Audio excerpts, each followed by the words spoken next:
2025년 4월 13일입니다. 주일 예배 요한복음 6장 16절에서 21절까지의 말씀으로 내가 있느니라 라는 제목으로 잠시 은혜를 나누겠습니다. 한 주간 평안하셨나요? 네, 제가 여기에다가 봄비가 내립니다 했는데 비가 아니었죠. 우박이었나요? 눈이었나요? 뭔가 여기서 보니 덩어리가 막 떨어지더라고요. 네, 조심하시길 바라고요. 어떻게 좀 지난주 주일 지나고 감사한 하루를 보내셨나요? 좀 감사하셨나요? 그 하나님께서 우리를 인도하시지요. 우리를 푸른 풀밭으로 누이십니다. 쉴 만한 물가로 인도하십니다. 우리가 사망의 음침한 골짜기를 갈지라도 하나님께서는 함께 하시지요. 주의 지팡이와 막대기로 우리를 보호하시며 지켜주시고 인도하십니다. 그 목자인 그 마음을 우리 예수님 이 땅에서 모인 그 많은 무리들에게 동일하게 허락하셨습니다. 그 푸른 풀밭에 그 무리들을 앉히셨고 먹을 것을 주셨습니다.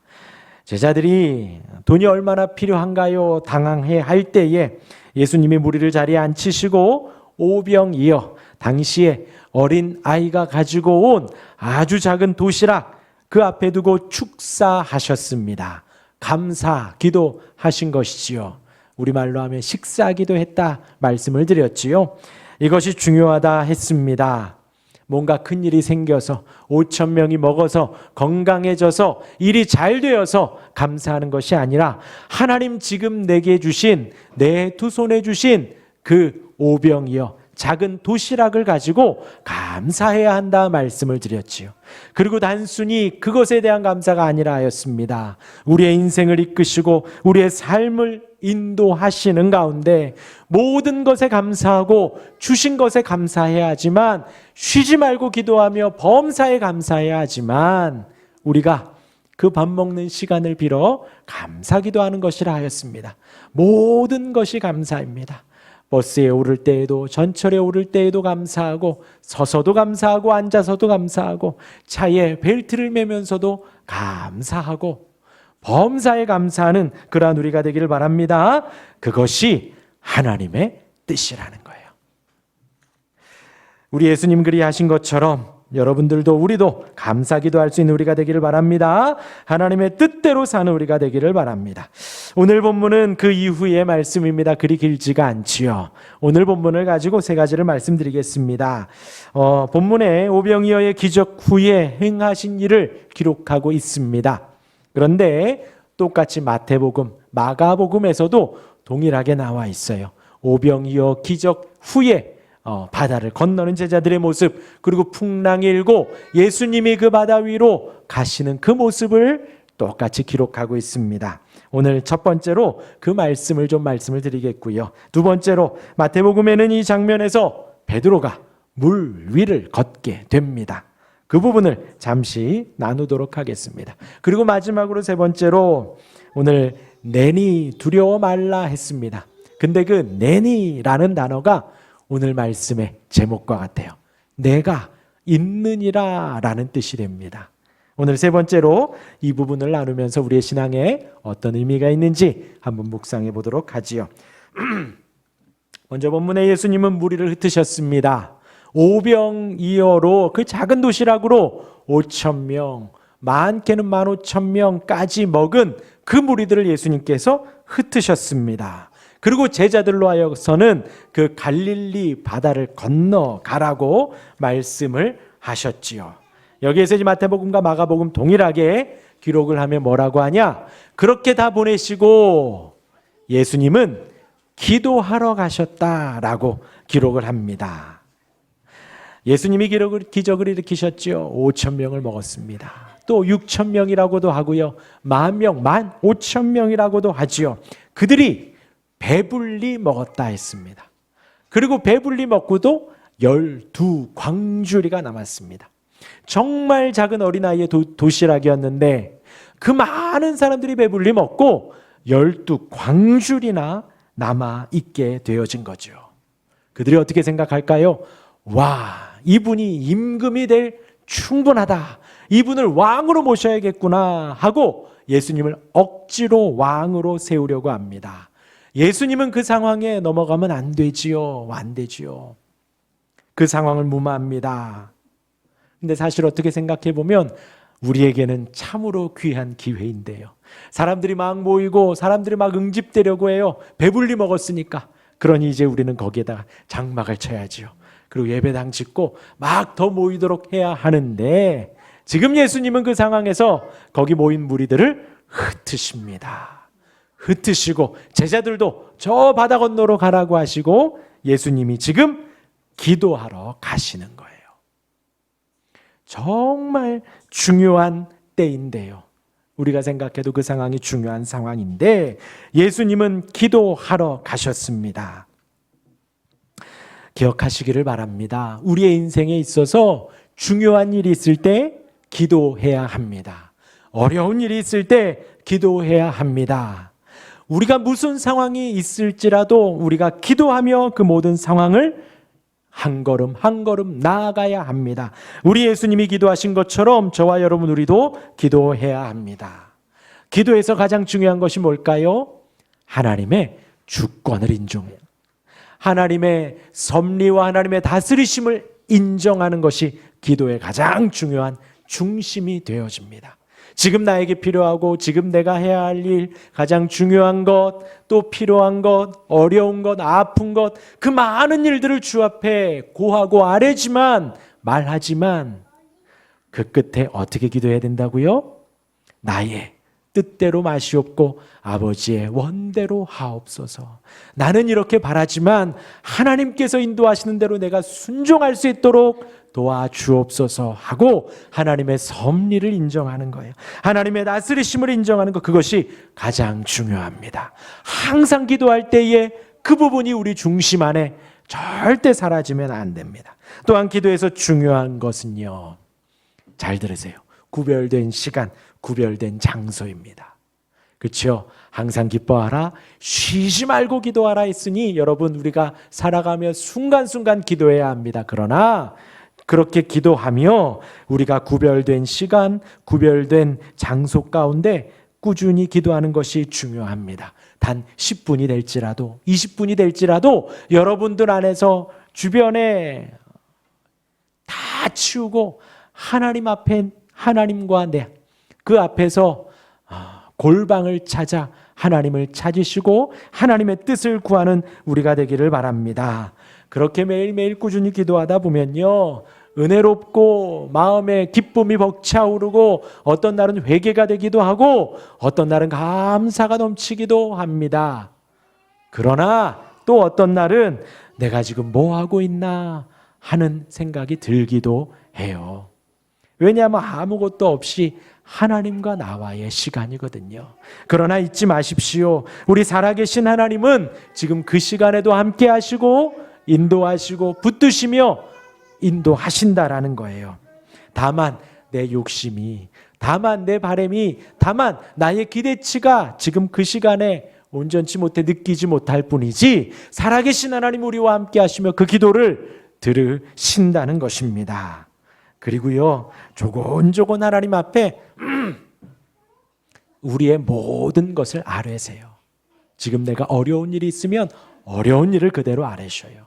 내가 아픈 일이 있으면 내 아픈 일 아뢰세요. 그리고 감사한 일이 있으면 정말 감사의 기도를 하십시오. 그게 정말 중요합니다. 그게 정말 말하지 않아도 하나님 아시잖아요. 아시지요. 그러나 내 입술로 고백하여 하나님께 조곤조곤 기도할 수 있는 우리가 되기를 바랍니다. 그렇게 우리 예수님 가장 중요한 시기에 기도하신 것처럼 우리의 인생 속에 가장 중요한 시기에 기도로 나아가시기를 바라고 어려운 일, 감사한 일, 기쁘고 좋은 일, 슬픈 일, 아픈 일 모든 일 속에 기도하며 걸음걸음 나아가실 수 있기를 바랍니다. 반대로 또 어렵고 힘들 때에도 기도하는 것이지요. 우리 예수님이 그렇게 기도하신 것처럼 기도하는 여러분들 되기를 바랍니다. 그렇게 기도하고 나니 예수님 딱 보니 제자들이 배를 타고 떠났어요. 갈릴리 바다 위에 파도가 칩니다. 제자들이 매우 힘들어하고 있는 상황이 되지요. 사실 그곳은 호수입니다. 호수인데 그 수면 높이가 보통의 해수면 바다보다도 한 210m나 아래래요. 그러하기 때문에 정말 낮다고 합니다. 세계에서 가장 낮은 담수호라고 해요. 가장 낮아요. 그러기 때문에 그 주변에 이제 언덕이 있고 절벽이 있고 호수가 있는 거예요. 근데 이제 여러분들 여기 동네에 다니다 보면 아파트 사이사이로 바람이 세게 불 때가 있지요. 마찬가지입니다. 그 언덕과 절벽 사이로 바람이 세게 불면 그 갈릴리 호수, 갈릴리 바다에 파도가 그렇게 친다는 거예요. 그리고 혹은 이제 봄과 가을에 이런 일이 많이 일어나기도 하는데 북동쪽에서 찬 기운이 내려오고 또 호수 주변에는 따뜻한 기운이 만들어져서 그 만나서 기류 변화가 일어나서 갑자기 그 호수에 파도가 인다고 합니다.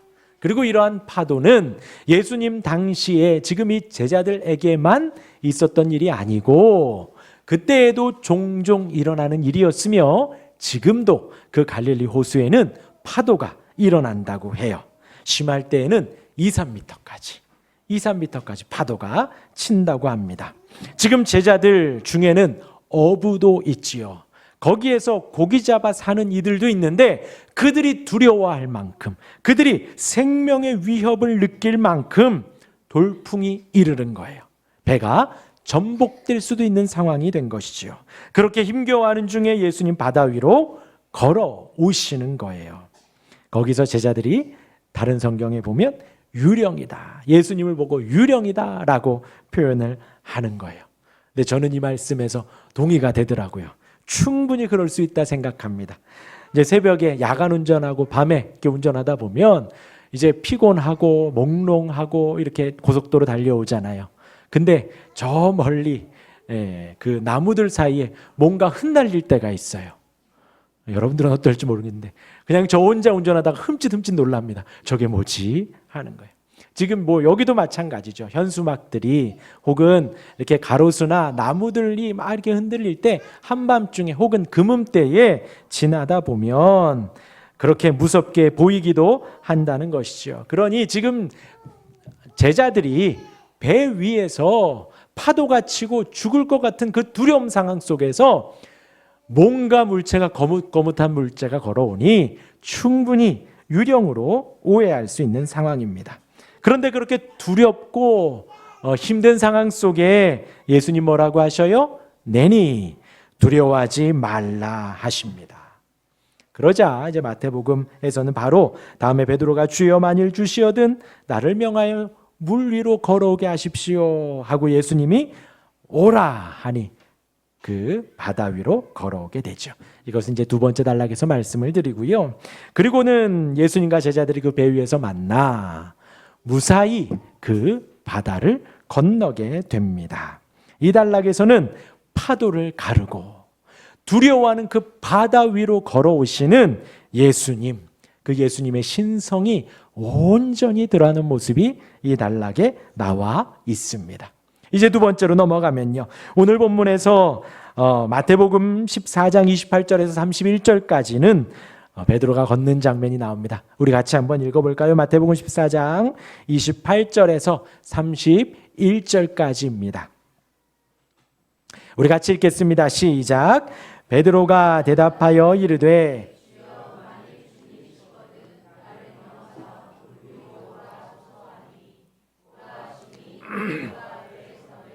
물 위로 걸어서 예수께로 가래.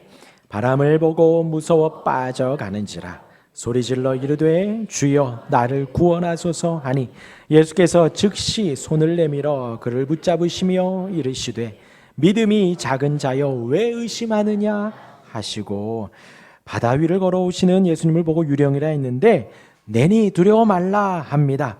그러니 주여 주님이시면 나도 바다 위로 걷게 해 주십시오 라고 하지요. 그러니 예수님 한마디 하십니다. 오라. 우리 예수님 그렇게 하나님에게 바다 위로 베드로를 걷게 하셨습니다. 그렇게 몇 걸음 걸어서 베드로가 가는데 잘 아시죠? 예수님을 보고 몇 걸음 갔는데 금방 바다를 보고 또다시 빠지게 됩니다. 그리고는 다시 주님을 부르니 우리 주님 즉시 손을 내밀어 그 베드로를 바닷속에서 건져 주시지요. 지금 제자들이 갈릴리 바다를 건너며 파도를 만난 것입니다. 그리고 그 위에서 베드로 예수님을 보고 몇 걸음 걷지만 또다시 바다를 보며 두려워하여 빠지게 됩니다. 어쩌면 우리의 인생과도 같은 것 같습니다. 저와 여러분들의 인생 어떻게 보면 꽃길을 갈 것 같고 우리의 인생 속에 물 한 방울 손에 묻히지 않았으면 하는 바람 속에 살아가고 있지만 또 누군가를 만났는데 그게 양관식이었으면 좋겠지만 부산길이 되기도 합니다. 아시는 분은 아시고요. 하지만 그렇게 인생을 단정 지을 수는 없다는 거예요. 좋은 사람만 만나고 나를 사랑하는 사람만 만나고 인생을 살아가며 잔잔한 바다 위만 걸어갈 수는 없더라는 것이지요. 여기가 호수임에도 불구하고 돌풍이 일고 정말 배를 삼킬 것 같은 큰 파도가 내가 예상치 못하게 들이닥친다는 것입니다. 오늘도 눈이 올까 비가 올까 했는데 뭔가 덩어리가 막 떨어지잖아요. 바람이 불고요. 우리가 예상할 수 없는 것이지요. 여러분, 저는 배를 많이 타봤습니다. 꼬무포트를 많이 타봤고요. 그리고 회리오라 그러죠. 고속 그 여객선을 또 타봤습니다. 80km로 달리는. 근데 이제 고무보트 훈련은요, 날만 좋아지면 했어요. 그냥 날이 좀 따뜻해지면 보트 들고 나가서 훈련을 했습니다. 정말 잔잔한 바다 위에 볕 따뜻하죠. 이렇게 고무보트에 몸을 싣고 있으면 너무 평화롭고 좋아요. 정말 비단결 같습니다. 바다가 비단결 같은 바다를 보면서 잔잔하다 싶어요. 그런데 또 어떤 날은 정말 파도가 치죠. 보트가 막 넘어져요. 그러면 중대장이 와서 얘들아 조심해라 하고 또 가더라고요. 건져주지는 않고. 파도가 막 치기도 해요. 근데 정말 성난 파도라는 말이 맞아요. 나를 삼킬 것 같은 파도가 막 치기도 합니다. 그런데 그 가운데에서 고속정 회리오 여객선을 타면요, 그걸 타고 군인들이 어디를 갈까요? 휴가를 나갑니다. 휴가를. 정말 군복을 깔끔하게 다리고 모자까지 딱 쓰고 이발하고 그 군인들이 아침에 밥도 안 먹고 나옵니다. 아침 8시 배거든요. 근데 아침밥 먹을 수 있는 시간이 충분한데도 밥도 먹지 않고 그 백령도 선착장에서 배를 타요. 4시간 반, 5시간 걸립니다. 파도가 안 치면요. 그런데 파도가 치는 날이 있어요. 그러면 정말 배가 이렇게 칩니다. 이렇게 칠 땐 이쪽 바다가 보여요.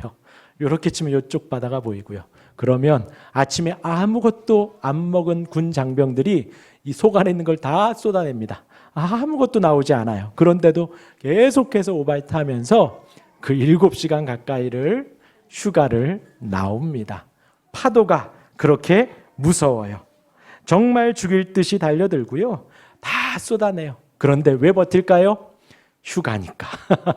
휴가니까 버티고 가는 것입니다. 우리의 인생 속에 하나님이 예기치 않은 파도와 그 예기치 않은 풍랑을 우리에게 허락하시는 것입니다. 지나온 여러분들의 인생 속에서 가장 큰 파도가 무엇이었나요? 혹은 지금이 가장 힘드신가요? 여러 가지 상황 속에서 지금 이들은 직업이 어부인데도 불구하고 두려워할 정도의 큰 파도, 얼마나 위험한 상황이었는가를 짐작할 수 있는데 거기에서 우리 주님 나타나셔서 안심을 시켜 주신 것입니다. 또한 베드로는 그 주님 앞에 안심하며 한 걸음 두 걸음 바다 위를 걷기도 했던 것이지요. 그런 베드로가 주님을 보고 두 걸음 세 걸음 걸었는데 갑자기 믿음이 떨어진 것일까요? 아닙니다. 갑자기 또 파도를 보니 두려움이 엄습해와 그곳에 또 빠지게 되어진 것이지요. 저와 여러분들 다 그렇습니다. 우리가 이 삶의 파도 속에서 지치고 힘들 때에 우리 주님을 바라면 그럼에도 불구하고 한 걸음 한 걸음 바다 위를 걸어갈 수가 있는 것이지요. 그러다가도 또 세상을 바라보면 두려워 빠지기도 합니다. 그렇게 주님을 부르면 우리 주님 또다시 베드로의 손을 잡고 건져주신 것처럼 우리를 건져주시는 것이지요.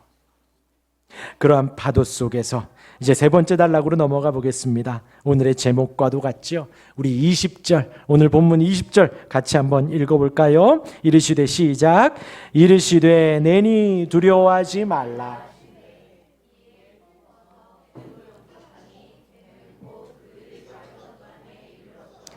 20절만 읽자니까요. 네. 파도 속을 들고 예수님이 제자들에게로 향하였습니다. 그리고 내니 두려워하지 말라. 많은 말씀하지 않으셨어요. 나다 두려워하지 말아라. 그런데 이 말씀이 그 배 위에 있는 그 제자들에게는 위로가 되었다라는 것이지요. 어떻게 그럴 수 있을까요? 여기에서 먼저 시작하는 이르시되 내니라는 말이 헬라어로 에고 에이미입니다. 영어로 하면 I am 이 다예요. I am 뭐 영주신, I am 뭐 패스터신이 아니라 I am 이 전부입니다. 다시 하면 영어로 제목이 뭐죠? It is I라고 하는 거예요. 보통 It's me라고 하는데 그것보다는 조금 더 격식 있는 말이라고 하네요. It is I라고 하는 거예요. 우리나라 말로 다시 하면 나는 이다, I am이니까 나는 이다인데 이것을 조금 더 풀이하면 나는 존재한다. 나는 현재형으로 나는 지금 존재한다라는 의미가 되는 거예요. 그리고 이제 이 에고 에이미 우리 따라해 볼까요? 에고 에이미 잘 기억해 주셔요. 왜냐? 이제 요한복음에 이렇게 예수님 말씀하시는 것이 7번이 더 나옵니다. 나는 부활이요 생명이니 나는 생명의 떡이니 라는 표현으로 해서 7번이 더 나와요. 이제 그것을 나눌 때에 계속해서 여러분들에게 말씀드릴 거예요. 에고 에이미 기억하시길 바랍니다. 그런데 이 나는 존재한다 두려워하지 말아라 이것이 왜 그들에게 위로가 되었을까요? 이것을 그들이 알고 있는 배 위에 있는 그들 제자들 그들은 유대인들이지요. 그들은 메시아를 기다리고 있는 사람들이었습니다. 그들에게 왜 위로가 되냐? 이것을 구약의 언어로 하면 나는 여호와다라는 말과 똑같은 거예요. 나는 스스로 있는 자다. 이 말이 어디서 나왔죠? 우리 작년에 출애굽기 나누었었는데요. 출애굽기 3장 14절에 이렇게 나옵니다. 하나님이 모세에게 이르시되 나는 스스로 있는 자이니라. 또 이르시되 너는 이스라엘 자손에게 이같이 이르기를 스스로 있는 자가 나를 너희에게 보내셨다 하라. 출애굽기 3장이에요. 하나님께서 모세를 그 가시나무 떨기에서 택하시고 너가 지금 가서 애굽에 가서 바로에게 가서 이스라엘에게 가서 그들과 함께 출애굽하여라 라는 명령을 하신 거예요. 그러니까 모세가 질문하죠. 내가 왔는데 그들이 너 누가 보내서 왔냐? 라고 하면 내가 뭐라고 답할까요? 하니 예수님이 지금 24절의 말씀을 한 거예요. 나는 스스로 있는 자다. 곧 나는 너희와 함께 하고 있다 라고 말을 하는 것입니다. 왜요? 지금 존재하는 하나님이다. 그들에게 지금 뭐라고 말씀하시는 거냐? 너희의 애굽에서의 과거의 삶 그리고 지금 그 이스라엘이 애굽에서 종노릇하고 있지만 그것이 아브라함에게 약속하신 것의 성취라고 제가 말씀을 드렸지요. 아브라함에게 하나님께서 창세기에서 약속하신 것이 그대로 성취되어서 400여 년을 그들이 애굽의 종노릇을 하고 있는 거예요. 그리고 그들은 그의 아비, 그의 할아버지, 그의 그 위의 할아버지 대대로 내려오며 그것을 들은 거예요. 그 복음을. 아브라함에게 하신 약속이 지금 너희 가운데 있는 것이고 너희 가운데 누군가 나타나서 너희를 출애굽시킬 거다. 이스라엘 백성들에게는 그것이 언제나 인지되고 있었던 거예요. 그러하니 모세에게 그 말을 하라는 것입니다. 나는 스스로 있는 자다. 나는 너희와 함께한 너희에게 약속한 아브라함에게 나타났던 그 하나님이고 그 하나님이 지금도 존재하는 그 하나님이니 모세야 가서 담대히 말해라 라고 말한 거예요. 그리고 그 표현을 지금 파도를 만난 배 위에 있는 유대인인 그들 제자들에게 똑같이 말을 하는 것입니다. 에고 에이미, 나는 여호와다. 나는 지금 존재하는 하나님이다. 그들은 그 말을 듣고 모세에게 했던 그 여호와 하나님이 지금 이 예수님이시구나 하고 알아봤던 것이죠. 그러니 두려워하지 말라는 거예요. 지금 너희들의 선생인 예수님의 신분이 아니라 하나님과 동일 본질인 그 하나님, 모세를 이끌어서 이스라엘을 출애굽했던 그 하나님이 지금 배 위에 파도 가운데 힘겨워하는 그들 속에 나타나 파도와 함께 힘겹게 씨름하는 그들에게 나는 지금 존재하는 그 여호와 하나님이다 라고 말씀을 해주는 거예요. 그들은 지금 어떠고 있었어요? 이제 죽는구나. 말씀드렸지요. 이 제자들이 예수님이 성육신하신 하나님이라고 온전히 믿지 않고 있어요. 지금 사복음서에서 제자들의 모습은 그냥 모세처럼 다윗처럼 이스라엘을 정말 나를 따르라 라고 하며 지금 로마의 왕 앞에 가서 출로마를 시켜줄 그 위대한 왕을 기대하고 있어요. 예수님을 따르면서 이분이 그분인가? 이분이 그분인가? 그러고 있다니까요. 그런데 그들을 향해 지금 예수님이 내가 하나님이니, 내가 모세에게 말했던 그 여호와 하나님이니 너희는 걱정 말아라, 두려워 말아라. 이들이 지금 조금씩 알아가는 것이지요. 그러니까 배 위에 있는 제자들에게 조금 위로가 되었을 것입니다. 내가 그냥 선생님이라고 좋은 말씀 해주시는 분이라고 따르고 있었는데 이분이 그 하나님이시구나 하고 안심하게 되어지는 거죠. 여러분들에게 내니 두려워 말라, 우리 주님 음성 주시면 좀 안심이 되십니까? 아멘 할 수 있습니까? 이 지금 요한복음의 이 말씀이요, 이제 발전해서 요한계시록 1장 8절에 동일하게 나옵니다. 우리 1장 8절 같이 한번 읽어볼까요? 시작. 주 하나님이 이르시되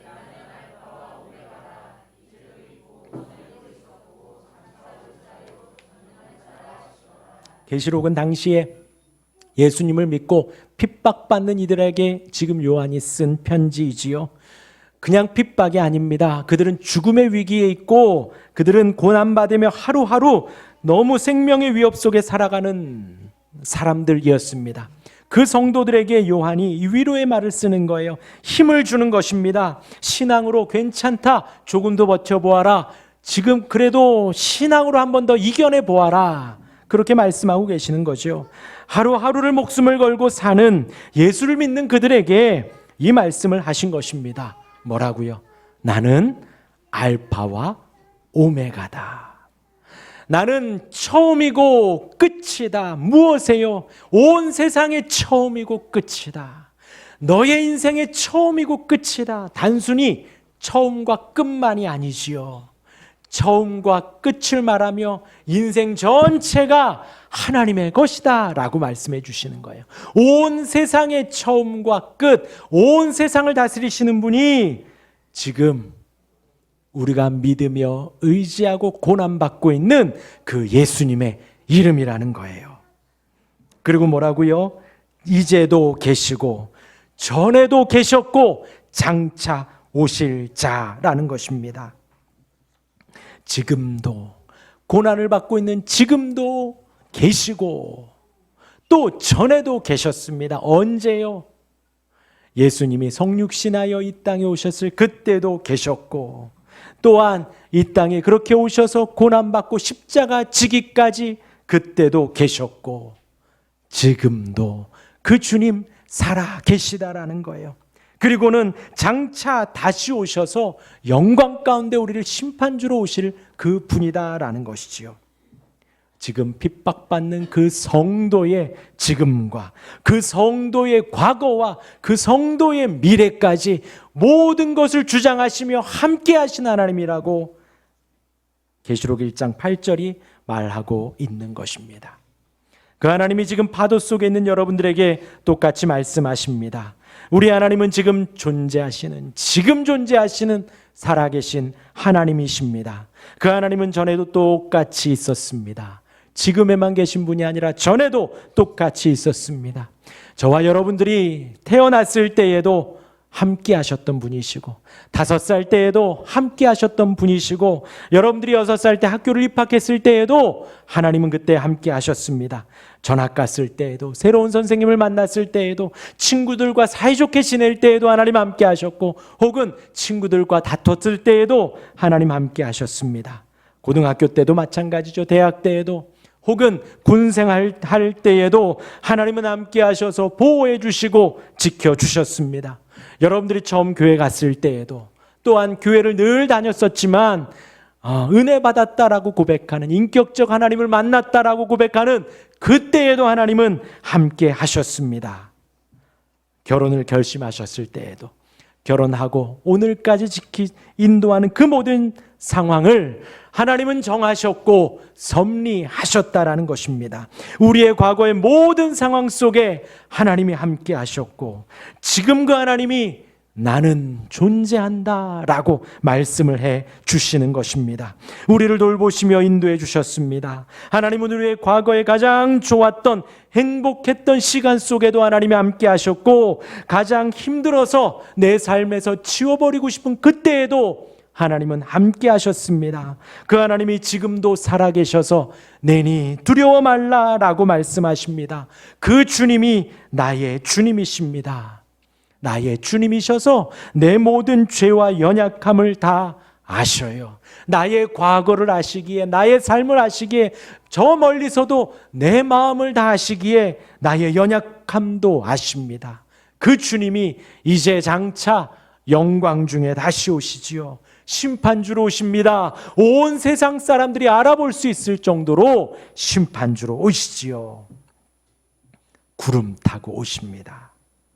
영광 중에 오셔서 여러분들을 향해 여러분들 한 사람 한 사람 이름을 지명하여 부르시며 그 넓은 주님의 품으로 인도해 주시는 것입니다. 전에도 계셨고 이제도 계시는 장차 다시 오실 그 주님이 지금도 파도 가운데 있습니다. 주님, 여러분들의 그 마음 속에도 말씀하고 계십니다. 그 파도 가운데에 우리 주님 걸어오시며 버거운 환경 속에도 말씀하십니다. 내니 두려워 말라. 모든 것을 아는 나이니 염려 말아라. 모든 것을 인도하였던 그리고 앞으로도 인도할 그 내니 두려워 말라. 그 주님 안에 평안을 누리실 수 있기를, 그 주님 안에 안전함을 누릴 수 있는 우리가 되기를 주님의 이름으로 축원합니다. 아멘.